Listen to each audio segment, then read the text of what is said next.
Imagine this: you meet a woman who takes your breath away. Her smile lingers in your mind long after she's gone. Her laugh echoes in your chest. And suddenly your world starts revolving around whether she texts back, whether she laughs at your jokes, whether she says yes to seeing you again. At first, it feels electric, like you've been chosen, but somewhere in the back of your mind, you notice something unsettling. The more you give, the less she seems to value it. The more you chase, the more she pulls away. And the harder you try to prove yourself, the colder her interest becomes. You don't say it out loud, but deep down, you feel it. Your effort is smothering the spark instead of feeding it. This is the brutal truth Nietzsche pointed to in his writings about human desire boundaries. Not submission. Create attraction. Desire thrives on distance, not suffocation.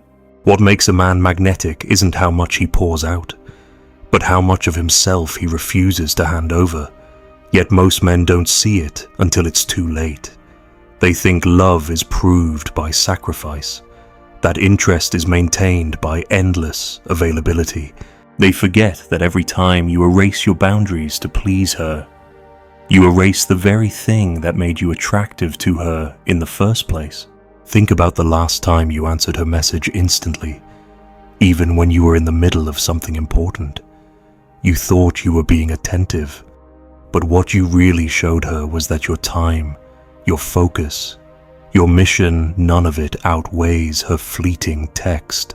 And if your world bends to her whims, why should she bend toward yours? Women don't consciously articulate this, but they feel it. They sense when a man has no line he won't cross, no self he won't betray to keep her happy. And the moment she knows she owns your attention completely, she no longer feels the need to earn it. Attraction dies not because you didn't give enough, but because you gave too much without her having to pull it out of you. You've probably seen it play out in your own life. You go out of your way to plan the perfect date, spend money you don't really have, adjust your schedule to fit hers, and then she cancels last minute with a flimsy excuse. You get angry, but you don't say it. You just swallow it down and tell yourself, at least she'll make it up to me next time. She doesn't. She respects you less. And deep inside, you hate yourself for not standing up, for not drawing a line. That's the cost of being boundaryless. You start resenting her. But really, you're resenting yourself for being too weak to say no. Here's what Nietzsche knew and what most men avoid facing: desire needs friction. If you're endlessly available, endlessly accommodating, endlessly giving, there's nothing for her to push against. There's no polarity. Without boundaries, you're not a man in her eyes, you're a mirror, reflecting back whatever she wants, whenever she wants it. She can't desire what offers no resistance. She can't respect what never risks walking away. So what does this mean for you? In practice, it means the next time she withdraws to test you, you don't scramble to pull her back. You don't chase. You don't beg. You don't triple text asking if everything's okay. You sit in the silence and let her come to you.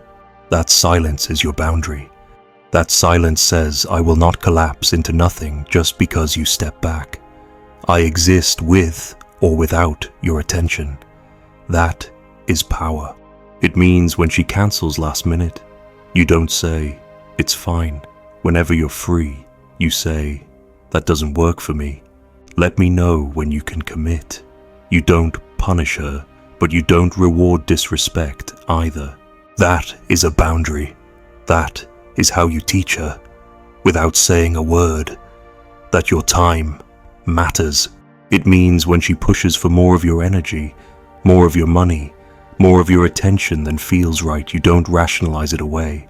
You stop and you say, no, this is where it ends. And if she pulls away because of that, good, let her.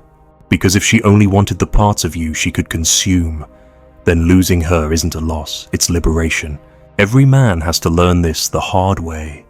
You either live boundaryless and get drained, discarded, and disrespected, or you finally wake up and realize that attraction is born in your refusal to collapse. Nietzsche's brutal truth is that love without tension dies, and tension is created when you have the strength to hold the line. So let me ask you, have you ever noticed how quickly attraction vanished the moment you made yourself too available? Have you ever looked back at a relationship and realized you hated yourself more than you hated her? And what's the one boundary you know you should have set, but didn't? You've probably felt it before, the slow erosion of yourself in a relationship. At first, you were sharp. You had your routines, your goals, your rhythm. She entered your life and it felt like fire meeting oxygen. But then, almost without noticing, you started bending. She wanted more time, so you cancelled your gym sessions. She wanted reassurance, so you texted back faster, longer, until your words were dripping with need. She tested you by pulling away, and instead of holding steady, you chased harder, piece by piece. You gave away the very foundation of your attraction, your independence. This is the paradox most men never grasp. The more you give without demand, the less it is valued. Why? Because abundance without effort breeds indifference. Imagine someone hands you a glass of water when you're already full. You don't crave it, you don't cherish it, you might even push it away. But if you've been walking in the desert, one sip feels like life itself. Boundaries are that desert. They create the gap, the hunger, the tension that makes every drop of your presence matter. Women, whether they admit it or not, are masters of sensing the strength of your frame. They'll notice instantly if you collapse at the first hint of disapproval. Think of the moment she goes cold, suddenly shorter in her replies, slower to respond. That's not always a sign she's losing interest. It's often a test, a subconscious move to feel whether you'll panic, whether you'll abandon your ground. If you scramble to win her back, she sees it, your emotions belong to her, not you. But if you stay steady, if you allow her silence without breaking your own, she feels it too. And paradoxically, your calm indifference pulls her back more powerfully than any pleading words could. Nietzsche called this the cruelty of desire. It doesn't feed on comfort, it feeds on struggle. And in modern dating, that cruelty is magnified. A woman doesn't want a man who exists only to orbit her. She wants a man who can walk away, a man whose absence cuts because it reminds her his time is rare, his attention is earned, his desire is not for sale. That is the energy she respects. That is the polarity that fuels attraction. Think of the guy who drops everything when she calls. He thinks he's proving loyalty, but really he's proving desperation. Now, compare him to the man who answers calmly, who says, "I can't tonight. I've got plans."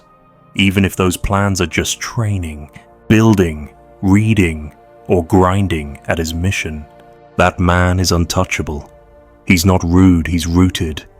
And she feels the difference. With him, every yes matters, because it's not automatic. His attention is not a commodity, it's a prize. The tactical shift for you is simple, but not easy. You need to reclaim scarcity. That doesn't mean playing games or pretending to be busy. It means actually living a life so full, so disciplined, so mission-driven that you don't have the time or the weakness to be consumed by one person's approval. When your time is precious to you, it becomes precious to her. When your energy is guarded, she feels honored when she receives it. That's how boundaries create desire. Now let's cut deeper. The reason you struggle with boundaries isn't just her manipulation, it's your fear. Fear of losing her, fear of being alone, fear that if you don't give everything, she'll leave. But here's the harsh reality: she'll leave faster if you do. Because no woman respects a man who fears her absence more than he values his own presence. You think you're holding her closer by giving her everything. In truth, you're pushing her away by showing her there's nothing left to fight for. So the next time she ignores your message for hours, and you feel that fire in your chest, the urge to send another text, the panic that she's slipping away, stop, breathe, sit with the discomfort. That moment of restraint is where you rebuild your strength. That's your battle. That's how you reclaim control over your own desire. And when she does come back, as she often will, you won't greet her with bitterness or need. You'll meet her with calm, with standards, with the unspoken message. You don't control me. I choose when and how I give myself. That is how attraction is reborn. Have you ever caught yourself giving more and more, only to watch her interest fade? Did you ever feel that sting when you realized she didn't respect the sacrifices you thought would win her love? And if you're honest, what's the one boundary you're still afraid to set right now? Let's get brutally honest here. Most men confuse boundaries with rejection. You think saying no means you'll scare her off. You think holding back means you'll lose her to someone else. But boundaries are not rejection, they are self-definition. Without them, you're not a man. You're a shadow, and shadows don't inspire desire. They get tolerated at best, discarded at worst. Picture this, you're sitting across from her at dinner. She orders something expensive, barely touches it, then looks at you like the bill is your duty. You smile, you pay, you swallow that little voice inside you that says, "This doesn't feel right." That silence, that hesitation you ignored, that was your boundary trying to speak. But you killed it, and with it, you killed a piece of her respect for you. She may thank you, she may even smile, but deep down, she feels what you refuse to admit. You don't value yourself enough to demand fairness. Boundaries are the invisible walls that protect the kingdom of your self-respect. Every time you let her walk through unchecked, you're tearing down your own castle. And here's the paradox: Nietzsche forces us to see a man who refuses to protect himself can never truly attract love. He can only attract consumption. She won't love you for giving everything. She'll use you for it, because what costs nothing is worth nothing. The psychological trap here is deadly. You tell yourself, if I give more, she'll see how much I care. She'll appreciate me. She'll stay. But the truth is, every sacrifice you make without demand turns her attraction into pity, and pity is poison to desire. Women don't crave men they pity. They crave men they can't fully possess. They crave the man whose yes is powerful because he knows when to say no. And here's where Nietzsche's brutal wisdom cuts through the lies we tell ourselves. Suffering is not a flaw in attraction. It's the engine of it. That distance, that resistance, that moment when you don't give in instantly, she feels that as tension. And tension is what pulls her back. Desire cannot survive where everything is already handed over. So what does this look like in action? Let's say she tests you with jealousy, throwing another guy's name into the conversation just to watch your reaction. Most men panic. They get defensive, insecure. They start proving themselves. Wrong move. That tells her you're competing for her approval, that her opinion is your lifeline. But a man with boundaries, he doesn't flinch. He smiles, shrugs, maybe even says, "If that's what you want, go ahead." Not sarcastic, not bitter, just steady. That calm indifference is a boundary. It tells her you're not chained to her validation, that she can't control you with games. And that's when the game loses its power. Or picture the silent treatment. She's pulling back, hoping you'll sweat, hoping you'll cave. Most men double text, call, beg for clarity. But you wait. You go about your life. You keep training, working, building. And when she finally breaks the silence, you don't greet her with desperation. You greet her with calm. Maybe you even say, "I figured you needed space." That's a boundary. It says you're not shaken by her withdrawal. You're not desperate for her return. And you won't reward manipulative behavior with extra attention. That's how you train her without a lecture, without drama, to respect you.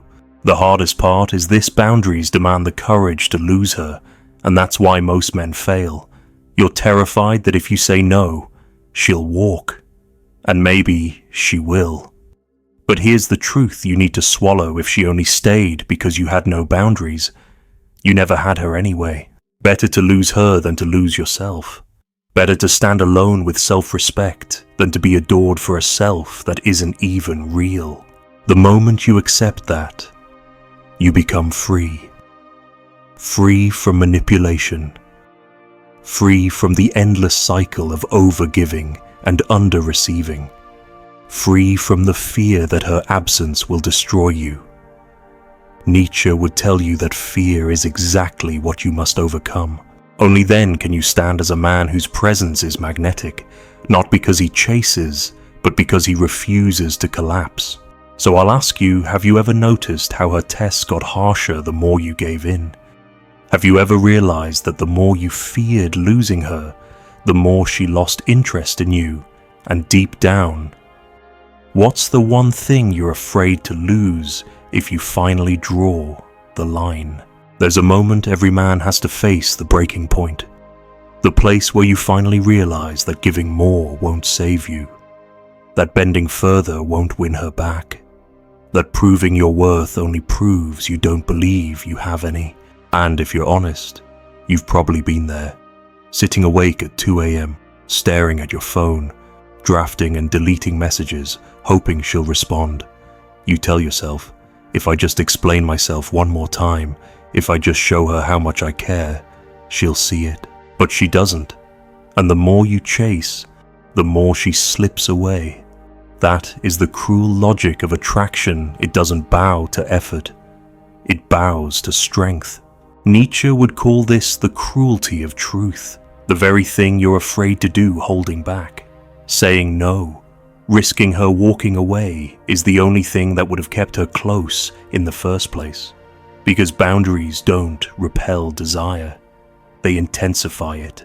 They signal that your attention is not a given, that your presence is not guaranteed, that your love is not unconditional submission, and nothing is more magnetic than what can be lost. You see, desire is born in scarcity. Think about the shoes you've had to wait weeks to buy, the ticket that almost sold out, the job offer you weren't sure you'd land. You craved them more precisely because you couldn't take them for granted.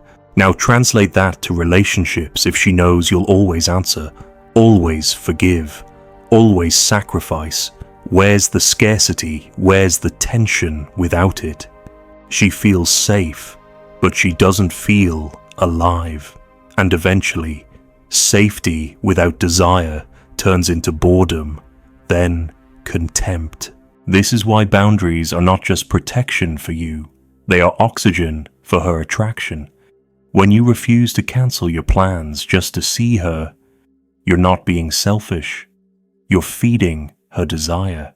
When you tell her calmly, I don't tolerate disrespect, you're not being harsh. You're giving her the friction that makes respect possible. When you let her sit in silence instead of chasing her down, you're not ignoring her. You're teaching her that your attention must be earned, not assumed. But here's the catch, you can't fake it. You can't say no just to manipulate her into wanting you more. Boundaries only work when they're real, when they're rooted in genuine self-respect. Otherwise, she'll sense it. Women can feel when your boundaries are just a performance, when you're secretly shaking inside, hoping she won't call your bluff.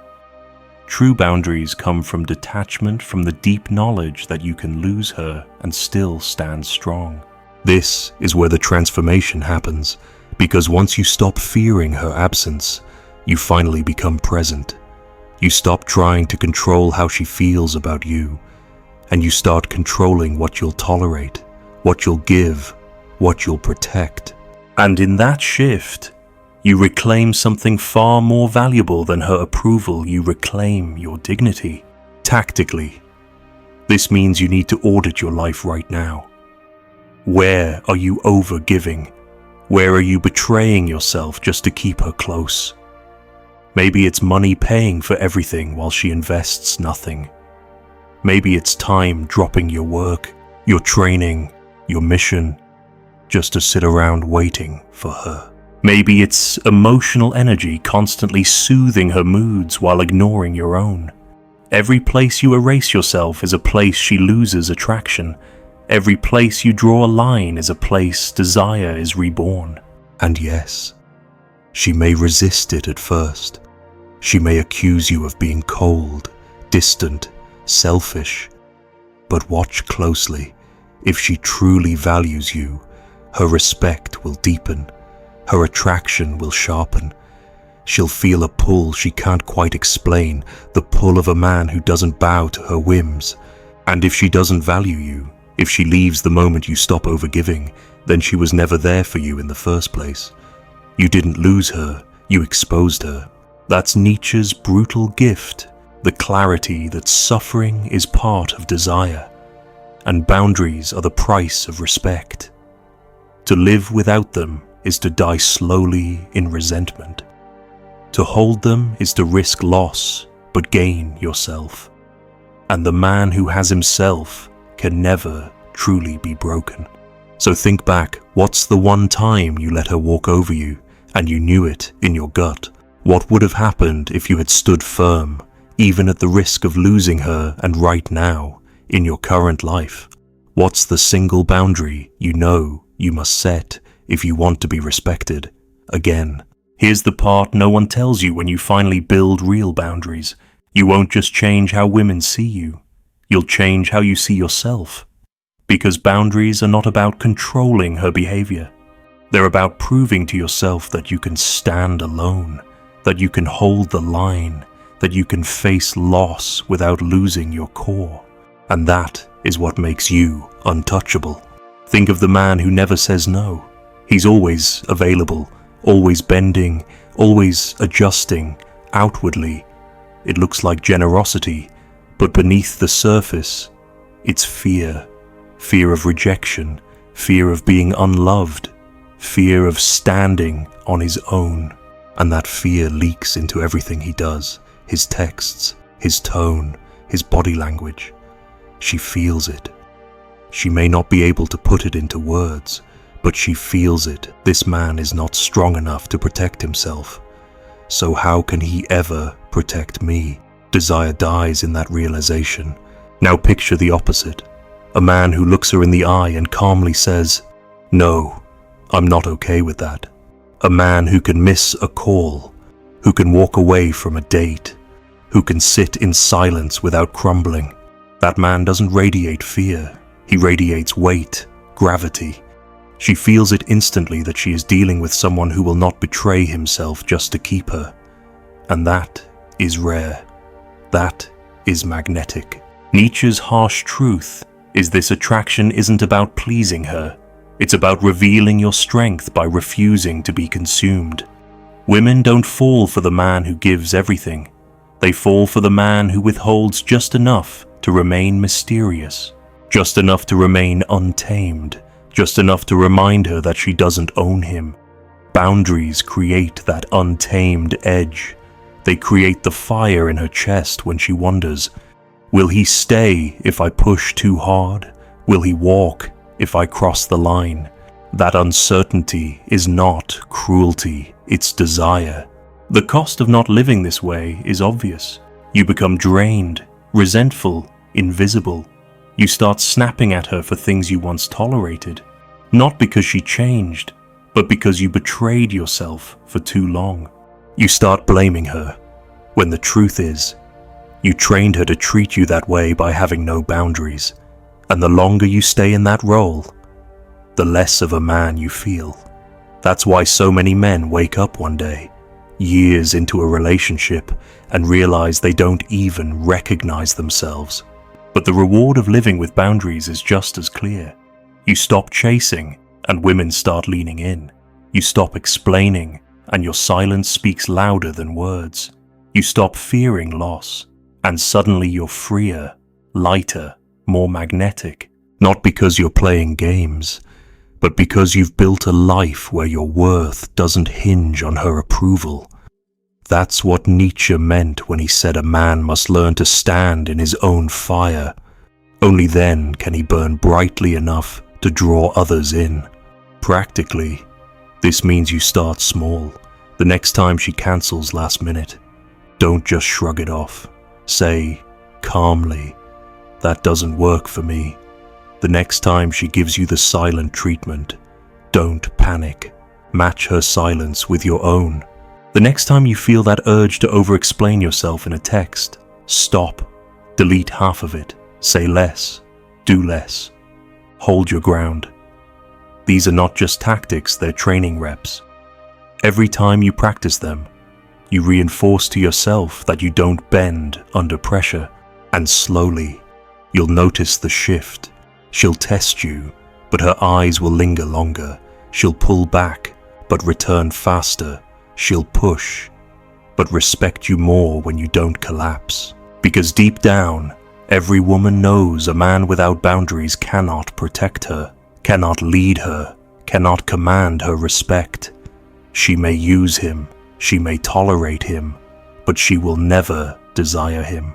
Desire is reserved for the man who is willing to walk away. So I'll leave you with this. Have you ever felt that quiet pride after saying no? After standing your ground, even when it was hard? Did you notice how her energy shifted? How her eyes softened with respect instead of frustration? And if you haven't, what would it feel like to finally stop fearing her loss and start fearing the loss of yourself instead? She didn't break you. She revealed what you were too afraid to protect.